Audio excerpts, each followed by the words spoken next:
ABBV Stock, ticker symbol ABBV. I asked you guys what my next video should be about, and Alex asked for a ABBV stock analysis, so here we are. On the 27th of October, ABBV presented their quarterly report where they beat on EPS and revenue.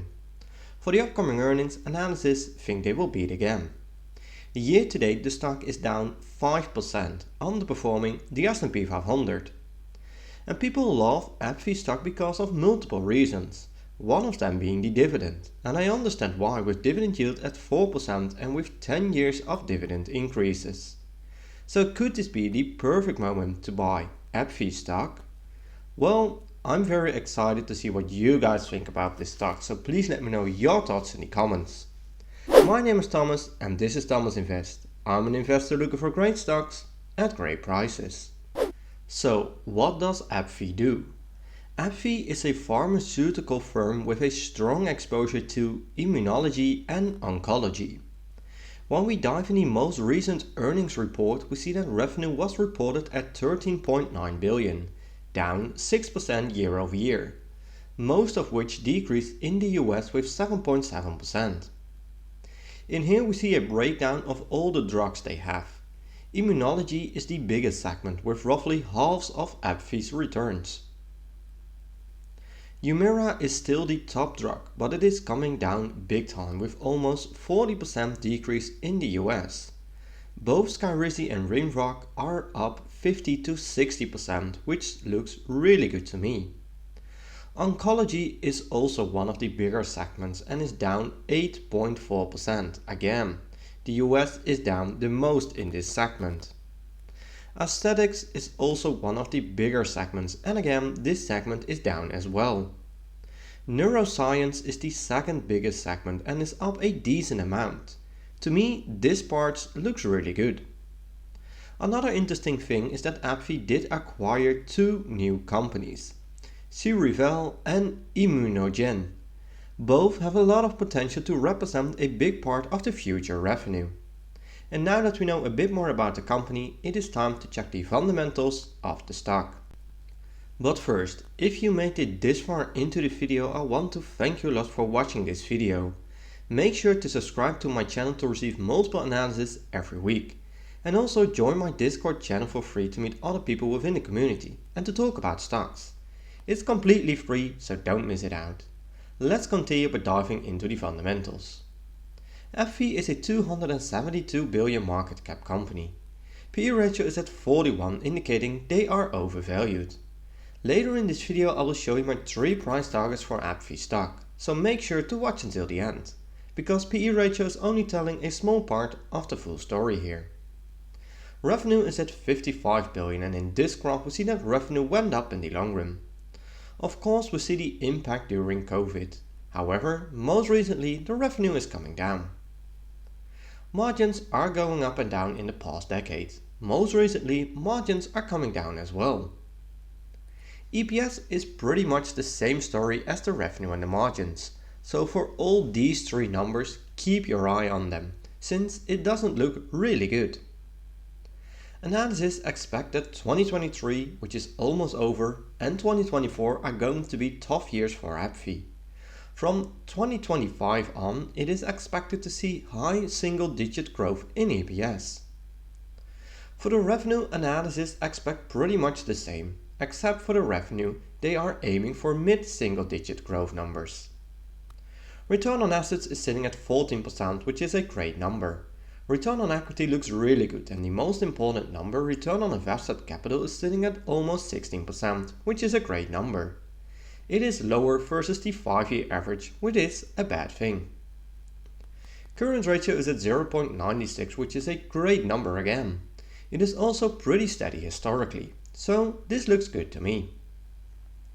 Right now, ABBV has 61 billion in debt, and I prefer companies that can pay down at least a big chunk of their total debt with the total cash.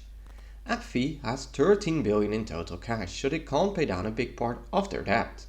To me, this is a potential red flag. So it is very important that free cash flow is growing, since this is used to pay down debt of course, but also to buy back shares, pay dividends and all other things. And here we see that free cash flow is going up in the long run at a pretty steady and consistent pace, so this comforts me a lot.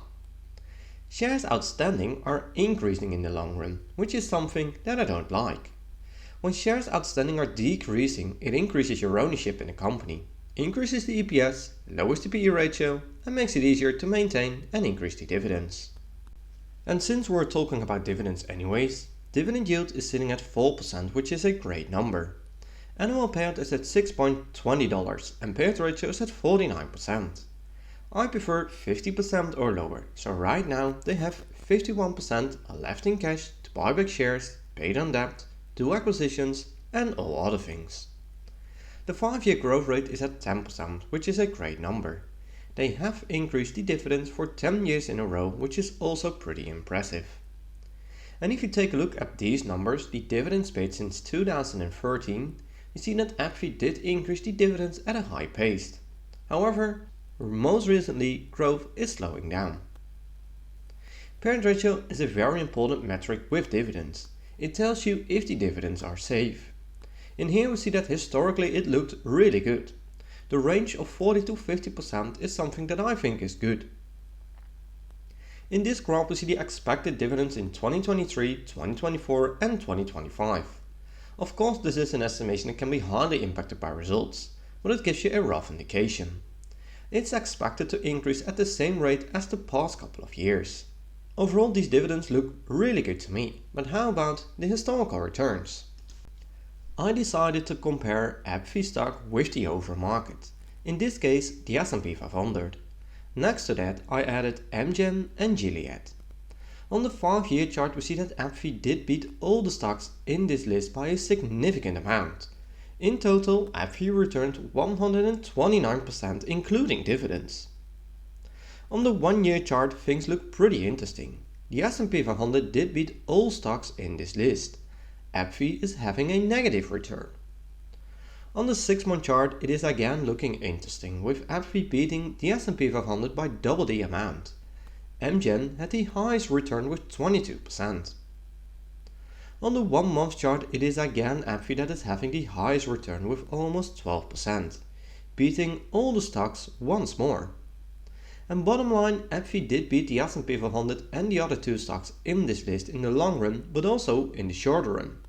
So could this be the perfect moment to buy ABBV stock? Well, let's check the 3 price targets that I created using the Everything Money software, which is one of the best tools out there. I'm using a low, mid and high assumption to get the 3 price targets, starting off with revenue growth. For the revenue growth I'm filling in 1, 3 and 5% based on historical performance, their own outlook, but also because of the analysis. For the profit margin I'm putting in 12, 14 and 16. For the free cash flow margin I'm putting in 42, 44 and 46. For the PE ratio I'm putting in 20, 22 and 24. And for the price to free cash flow I'm putting in 10, 12 and 14. My desired annual return is 15%, since I can get an easy 10% average annual return with owning an ETF. Usually I put in 12.5%, but I want to build in a higher margin of safety here with this company. Right now ABBV stock is at $154. I hit analyze and we see only red numbers. We have a low price target of $38 to $100. We have a mid price target of $55 to $128. And we have a high price target of $77 to $164. To me, the mid to high price target is the most justified here. I'm more focused on the discounted cash flow value, indicating that this stock is nearly at the highest point of this range. So to me, they are overvalued. My final conclusion on this stock is that I love the business. I used to own this stock for a long time, if not the longest in my portfolio. Not too long ago I decided to sell this stock because of the valuation and the decreasing quality of the business in terms of future growth. From a dividend point of view it is a great company. However, the dividend growth is coming down, which is not a good sign to me. Valuation seems off right now, so I'm skipping this stock.